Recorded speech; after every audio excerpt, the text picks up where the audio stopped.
தனுசு ராசி அன்பர்களே, தனுசு ராசி அன்பர்களுக்கு என்ன சார் சொல்கிறது? தோல்வியை மட்டுமே சந்தித்து வந்த உங்களுக்கு வெற்றியை நோக்கி பயணமாகக்கூடிய ஒரு முக்கியமான நேரம். பிடிக்காத செயல்களிலேயே இருந்த உங்களுக்கு அந்த பிடிக்காத செயல் கூட உங்களுக்கு விருப்பமான மாதிரி மாறக்கூடிய ஒரு தருணம்.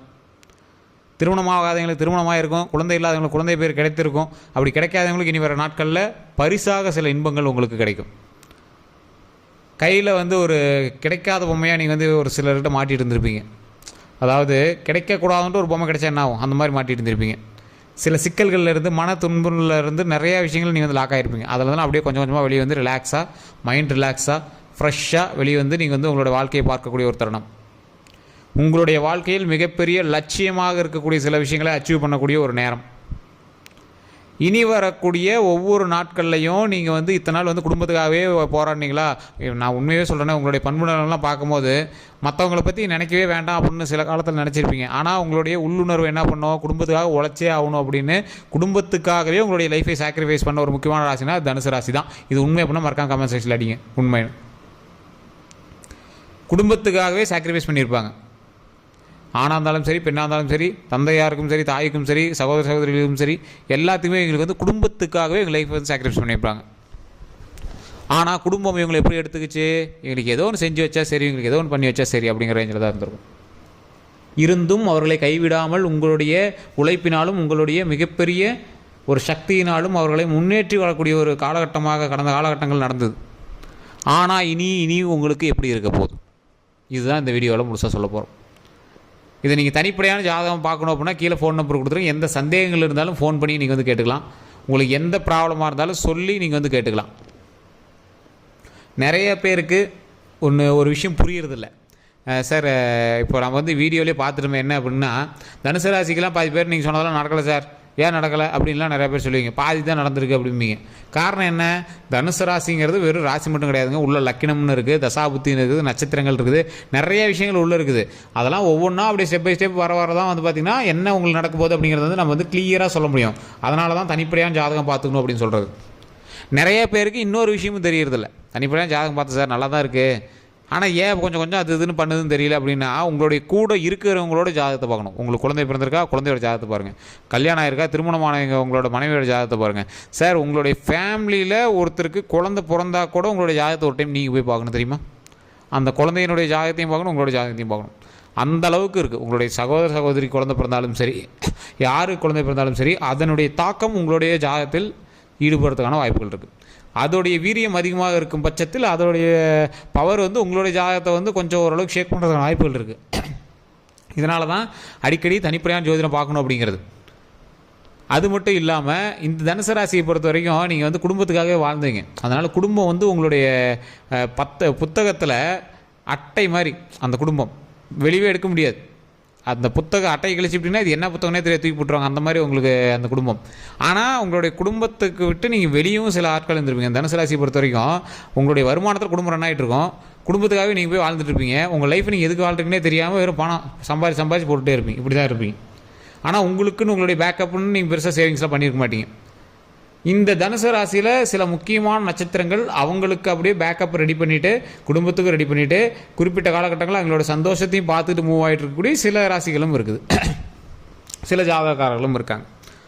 அதற்கு தகுந்த தசாபுத்தி நடக்கும்போது உங்களுக்கு அதை கரெக்டாக ஒரு சில டைமில் மாட்டியிருப்பீங்க. அதாவது பாலின ஈர்ப்புனால சில விஷயங்களில் நீங்கள் மாட்டியிருப்பீங்க. காதலோ இல்லை ஏதோ ஒரு விஷயத்தினால நீங்கள் மாட்டியிருப்பீங்க. இல்லை அதனால் நீங்கள் சில துன்பங்களை அனுபவிச்சிருப்பீங்க. திருமணத்தை தடைகள் ஏற்பட்டிருக்கும், ஏதோ ஒரு காதல் தடை ஏற்பட்டிருக்கும். ஆணாக இருந்தால் பெண் தோஷம் இருந்திருக்கும், பெண்ணாக இருந்தால் ஆண் தோஷம் இருந்திருக்கும். அதனால் ஏதோ ஒரு விஷயத்தை இப்போ அதான் சொல்கிறேன், முன்னாடி ஒரு திருமணத்திற்கு முன்னாடி உங்களுக்கு ஏதோ ஒரு காதல் இருந்திருக்கும். அது நீங்கி தான் அடுத்த திருமணம் நடந்திருக்கும். அப்படி இல்லையா, திருமணத்தின் போதே உங்களுக்கு சின்ன சின்ன நெருடர்கள், சின்ன சின்ன விஷயங்கள் மூலமாக மைண்ட் டிஸ்டர்ப் ஆகிட்டு இருந்திருக்கும். ஸோ இந்த மாதிரி விஷயங்கள்னால தனுசு ராசிக்கு கடந்த சில 3-4 வருடங்களாக சில தடங்கல்களும் சின்ன ஒரு ஷேக்கும் இருந்திருக்கும். அப்படியே உங்களை ஒரு லைட்டாக ஆட்டி வைக்கக்கூடிய ஒரு தருணங்களும் இருந்திருக்கும். அந்த தருணங்கள்லாம் இருந்தது அப்படின்னா இதை அதோடு மறந்துட்டு இனிமேல் உங்களோட வாழ்க்கையை பார்க்கக்கூடிய ஒரு முக்கியமான காலகட்டம். வாழ்க்கையை பார்க்க வச்சுருக்கும். இந்நேரம் உங்களுக்கு திருமணம் ஆயிருந்தது அப்படின்னா இந்நேரம் குழந்தை பேர் பெற்றிருக்கும். உங்களுக்கு ஃபுல்லாக மைண்ட் ஃபுல்லாக அங்கே போயிருக்கும். அப்படி இல்லையா, திருமணம் ஆகாத இருக்கீங்கன்னா திருமணம் ஆயிருக்கும். இது குடும்ப ரீதியான விஷயங்களுக்கு. அதே மாதிரி தொழில் ரீதியான விஷயங்களுக்கு இப்போ முன்னேற்றமான காலகட்டம். இந்த வருஷத்தில் உங்களுக்கு ஓரளவுக்கு ஹைக்கு அதிகமாகவே வந்திருக்கும். பழசை கம்பேர் பண்ணும்போது ஓரளவுக்கு இருக்கும். தொழில் ரீதியான காலகட்டங்கள் அப்படிங்கும்போது இடம் விட்டு இடம் இருக்கக்கூடிய ஒரு காலகட்டம். சிலர்லாம் வேலையிலேருந்தே நீக்கியிருப்பாங்க உங்களை, அதாவது இடம் விட்டு இடம் மாற்றம் இருக்கக்கூடிய ஒரு காலகட்டம். இதில் 2 விதமாக சார், ஒருத்தருக்கு ஹைக் ஏறி இருக்கும், ஒருத்தருக்கு வேலையிலேருந்தே தூக்கியிருப்பாங்க. சார் இது என்ன சார், நடுமொத்தமாக இருந்தால் கூட பரவாயில்ல, ஒரு அதே ராசிக்காரன் தான், ஒருத்தனுக்கு ஹைக் ஏறுமா, ஒருத்தனுக்கு வேலையை விட்டு தூக்குவாங்களா, எப்படி? அதுக்கு தான் சார் உள்ள லக்னம் தசாபுத்தி நட்சத்திரம்னு இருக்குது. அதுக்கு தான் தனிப்படையான ஜோதிடம் பார்க்கணும் அப்படிங்கிறது. அப்படி இருக்கும் பட்சத்தில் உங்களுக்கு ஓரளவுக்கு இடமாற்றம் இருக்குது அப்படின்னா, உங்களுக்கு ஒன்றே வீட்டிலேருந்து ஒர்க் ஃப்ரம் ஹோமு, அப்படி இல்லைனா வீட்டிலே இருக்கிற மாதிரி ஏதாவது இருக்குது அப்படின்னா, இல்லைனா வீட்டிலேருந்தே தொழில் செய்யக்கூடிய ஒரு தருணம், அப்படியும் இல்லையா நீங்கள் வந்து ஏதோ ஒரு தொழில் ஆரம்பிக்கக்கூடிய ஒரு நேரம், அதே மாதிரி உங்களுடைய ஒரு கம்பெனிலேருந்து இன்னொரு கம்பெனிக்கு நீங்கள் வந்து மாறக்கூடிய ஒரு நேரம், இந்த மாதிரி நிறையா விஷயங்கள்னால உங்களுக்கு வந்து நிறைய மாற்றங்கள் மூலமாக உங்களுடைய வாழ்க்கை வந்து அடுத்தடுத்த ஸ்டெப்புக்கு போயிட்டு வந்திருக்கும். மிகப்பெரிய லாபம்லாம் உங்களுக்கு இருக்கா அப்படின்னு சொல்ல முடியாது. ஓரளவுக்கு அப்படியே மைல்டாக போயிருப்பீங்க. வாகனம் வாங்கணும்னு ஆசைப்பட்றீங்க, வாகனம் வாங்குவீங்க. லேண்டு வாங்கணும்னு ஆசைப்பட்றீங்க, லேண்டு வாங்குவீங்க. அதே மாதிரி இப்போ வந்து இந்த காலகட்டத்தில் வீடு கிரையம் பண்ணணும்னு நினைக்கிறீங்க, வீடு கிரையம் பண்ணுவீங்க. இந்த ராசியினரை பொறுத்தவரைக்கும் எப்படி தெரியுமா, இவங்க ஒரு திருமணமானவங்களாக இருக்காங்க, இல்லை திருமணத்துக்கு ரெடி ஆகுறாங்க அப்படின்னா, இவங்க போகிறதுக்கு முன்னாடி அங்கெல்லாம் ரெடியாக இருக்கணும். அந்த மாதிரி ஒரு திருமணமே நடக்குது அப்படின்னா முன்னாடி வீடு கட்டியிருந்துருக்கணும், நிலம் வாங்கியிருந்துருக்கணும், கார் வாங்கியிருந்துருக்கணும். அதே மாதிரி அவங்களுக்கு தேவையான சொத்துக்கள் எல்லாமே முன்னாடி ரெடி பண்ணி வச்சுருந்துருக்கணும். அதே மாதிரி அவங்க வீடு வந்து இவங்களுக்கு கம்ஃபர்டபுளாகிற மாதிரி ரெடியாக இருக்கணும். இந்த மாதிரி விஷயங்கள் எல்லாமே இவங்க எதிர்பார்க்கக்கூடியவங்க. அந்த மாதிரி அமைச்சிட்டு தான் இங்கே போவாங்க. மிகப்பெரிய சக்திகள் வாய்ந்த சில முக்கியமான ராசிக்காரர்கள் கூட தயங்கக்கூடிய விஷயங்களை இந்த தனுசு ராசிக்காரர்கள் முன்னாடி போய் நின்று செய்வாங்க. தைரியம், மனோதைரியம், மனோபக்குவம், அந்த தைரியத்தை நல்ல விதமாக பயன்படுத்தினா நீங்கள் எங்கேயோ போயிடுவீங்க. ஆனால் இந்த தனுசு ராசியை பொறுத்த வரைக்கும் எங்களோட தைரியம் வந்து சின்ன சின்ன எப்படி சொல்கிறது, கொஞ்சம் எப்படி சொல்கிறது, ரொம்ப கீழ்த்தனம்னு சொல்ல முடியாது, ஒரு மைல்டான சின்ன சின்ன திருட்டு வேலைகளுக்கு கூட பயன்படுத்திங்க. திருட்டு வேலைனா திருடுறது அந்த மாதிரி சொல்லுங்கள். ஒரு எப்படி சொல்கிறது, இதெல்லாம் ஒரு பெரிய விஷயம்லாம் கிடையாது, இதுக்கு போய் பயன்படுத்தணும் அப்படிங்கிற விஷயத்தில் நீங்கள் வந்து மூளையை உபயோகிப்பீங்க. நிறையா விஷயத்த மைண்டில் பெருசாக எடுத்துக்க மாட்டீங்க, தேவையான விஷயத்த மைண்டில் வச்சுக்க மாட்டீங்க. இதை பார்த்துக்கலாம்ப்பா, பெருசாக பெரிய இது இல்லைப்பா, ஆனால் ஒரு சப்ப மேட்டர் பெருசாக பேசுவீங்க. இது வந்து இந்த தனுசு ராசிக்கே உண்டான ஒரு குணாதிசயம் அப்படின்னு சொல்லலாம், பண்புணர்கள் அப்படின்னு சொல்லலாம்.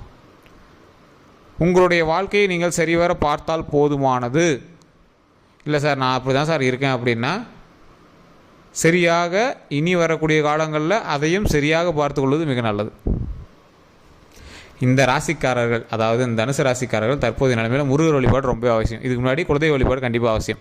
கடந்த ஒரு வருட காலமாக நீங்கள் வந்து மருத்துவமனையை நோக்கி அதிக பிரயாணம் செய்திருப்பீங்க, அதிக செலவீடுகள் மருத்துவமனைக்காகவே செலவு பண்ணியிருப்பீங்க. உங்களோட லைஃப்பில் அடுத்து என்ன பண்ணணும் ஏது பண்ணணும் அப்படின்னு தெரியாத ஒரு காலகட்டத்தில் கூட நீங்கள் வந்து இந்த மருத்துவ ரீதியான விஷயங்களுக்காகவே செலவு பண்ணி நீங்கள் தைரியமாக ஒற்றை ஆட்களாக நின்று போராடக்கூடிய சில விஷயங்கள்லாம் நடத்திருப்பீங்க. இந்த காலகட்டம் கூட உங்களுக்கு கடந்த ஒரு 3 வருடங்களில் உங்களுக்காக மருத்துவமனைக்கு போயிருப்பீங்க, அப்படி இல்லைனா உங்களுடைய சொந்தங்களுக்காக மருத்துவமனைக்கு போயிருப்பீங்க. ஏதோ ஒரு விஷயத்துக்காக ஒரு 3 நாட்கள் வந்து மருத்துவமனையில் நீங்கள் வந்து அட்மிட் ஆகிருப்பீங்க. பெரிய லாஸ் உங்களுக்கு எதுவும் நடந்திருக்காது, ஆனால் மருத்துவ ரீதியான செலவுகள் உங்களுக்கு அதிகமாக நடந்திருக்கும். இப்போவே நீங்கள் வந்து உடல் ரீதியான விஷயங்களில் கொஞ்சம் கவனமாக தான் இருக்கணும். உடல் ரீதியாக எந்த ஒரு உபாதைகள் ஏற்பட்டாலும் உடனே டாக்டர் பார்த்துணுமே தவிர ஜோதிடத்தை நம்பிட்டு இருக்கக்கூடாது. உங்களுடைய தாய் தந்தையருடைய உடல் ஆரோக்கியத்தில் கவனம் தேவை. உங்களுடைய உடம்புல மூச்சு சுவாசம் சார்ந்த விஷயங்களில் உங்களுக்கு கவனம் தேவை, உங்களுடைய ஃபேமிலிக்கே. அதே மாதிரி உங்களுடைய இப்போ நீங்கள் வந்து இருக்கீங்க அப்படின்னா உங்களுடைய இடமாற்றம், இப்போ வந்து பழசில் நீங்கள் ஒரு கம்பெனியில் வேலை பார்த்துருக்கீங்க அப்படின்னா அங்கேருந்து வேறு கம்பெனிக்கு போயிருப்பீங்க. அப்படின்னா ஏதோ ஒரு விஷயம், ஒரு வீட்டில் இருந்தீங்க, வாடகை வீட்டில் இருந்தீங்கன்னா வேறு வீட்டுக்கு போயிருப்பீங்க, இல்லை சொந்த வீட்டில் இருந்தீங்க அப்படின்னா வேறு ஏதாவது ஒரு இடத்துக்கு போயிருப்பீங்க. இந்த மாதிரி ஏதோ ஒரு இடமாற்றம் வந்து உங்களோட லைஃப்பில் நடந்திருக்கும். அப்படி நடந்துச்சு அப்படின்னா உங்களுடைய பிரச்சனைகள் கொஞ்சம் சால்வ் ஆகிறதுக்கான வாய்ப்புகள் இருக்குது. இல்லை சார் இப்போ ஏதாவது இடமாற்றம் அது இதுன்னு ஏதாவது சொல்கிறீங்களா அப்படின்னா கொஞ்சம் பார்த்து யோசித்து எந்த விஷயத்தையும் பண்ணீங்க அப்படின்னா ரொம்பவே நல்லது. கல்வி ரீதியான விஷயத்தில் உங்களுக்கு ஒன்றும் பெரிய இஷ்யூஸ்லாம் கிடையாது, பரவாயில்லையா இருக்குது. தொழில் ஆரம்பிக்கிறீங்க அப்படின்னா ரொம்பவே கவனம் தேவை. ஏன்னா ஏற்கனவே நீங்கள் வந்து லாக்கில் கடனில் தான் இருப்பீங்க, அதனால் கொஞ்சம் அட்ஜஸ்ட் பண்ணி பார்த்து பண்ணிங்க அப்படின்னா ரொம்பவே பரவாயில்ல. அதே மாதிரி இப்போ இருக்கக்கூடிய காலகட்டத்தில் வாகனம் வாங்குறீங்க, இதுக்கு மேலே சொல்கிறேன், முன்னாடி இப்போ சமீபத்தில் தான் வாங்கிருப்பேன், இதுக்கு மேலே வந்து வாகனம் வாங்குறீங்க அப்படின்னா ஓரளவுக்கு பரவாயில்ல. இருந்தாலும் லாங் டிரைவு, வேறு எங்கிட்ட வாகனத்தை கொடுத்து ஓட்டுறது, ரொம்ப ஸ்டென்ட் பண்ணுறோம் அப்படின்னு பைக்கில் ஓட்டுறது, இந்த மாதிரி விஷயங்கள்லாம் ரொம்ப கவனம் தேவை. நிலம் வாங்குறது அப்படின்னா உங்களோட தனிப்பட்ட ஜாதகத்தை ஒரு டைம் பார்த்துட்டு, இல்லை உங்கள் பேரில் வீடு வாங்குறீங்க அப்படின்னா தனிப்பட்ட ஜாதகத்தை பார்த்துட்டு பண்ணுங்கள். அப்படி இல்லையா வேறு ஒருனுடைய பேரில் வாங்கணும் அப்படின்னாலும் உங்களுடைய வீட்டில் இருக்கிறவங்களுடைய பேரில் கூட நீங்கள் வந்து வாங்கலாம். மற்றபடி உங்களுக்கு எந்த ஒரு பாதிப்புக்கும் கிடையாது. நீங்கள் வந்து முருகர் வழிபாடு கண்டிப்பாக பண்ணணும். ஓம் முருகரே போற்றி, ஓம் முருகரே போற்றி, ஓம் முருகரே போற்றி அப்படின்னு மறக்காம 3 டைம் கமெண்ட் செக்ஷனில் பதிவிடுங்க. வீட்டில் ஃப்ரீயாக இருக்கும்போது தாமரை திரி வைத்து நெய் விளக்கேற்றி வழிபடுங்க. தாமரை தண்டு திரின்னு சொல்லுவாங்க, நிறையா கடைகளில் இருக்குது, கேட்டிங்கன்னா கொடுப்பாங்க. அந்த தாமரை தண்டு திரியை பயன்படுத்தி அதில் வந்து விளக்கேற்றி வழிபடுங்க. ரொம்ப ரொம்ப ரொம்ப ரொம்ப நல்லதுங்க. அது நிறைய பேர் தெரியறதில்ல. அது முருகர் வழிபாடு பண்ணுறவங்களுக்கு ரொம்பவே தெரியும். ஸோ அதை கண்டிப்பாக பண்ணுங்கள், மிகப்பெரிய நன்மை நடக்கும். ஸோ இதுவரை நம்ம சேனல் சப்ஸ்கிரைப் பண்ணாமல் இருந்தால் சப்ஸ்கிரைப் பண்ணிக்கோங்க. பக்கத்தில் பெல் பண்ண மறக்காம ப்ரெஸ் பண்ணிக்கோங்க. அதில் ஆல் அப்படின்னு கிளிக் பண்ணிக்கோங்க. கீழே ஃபோன் நம்பருக்கு உங்களோட கருத்துக்கள் எதுவாக இருந்தாலும் மறக்காம ஃபோன் பண்ணி நீங்கள் வந்து பேசிக்கலாம். உங்களுடைய பிரச்சனைகள் எதுவாக இருந்தாலும் சொல்லி சால்வ் பண்ணிக்கலாம். அதேமாதிரி ஃபேஸ்புக்கில் பார்த்தீங்கன்னா கண்டிப்பாக ஃபாலோ பண்ணிக்கோங்க. எல்லோருக்கும் நன்றி நண்பர்களே.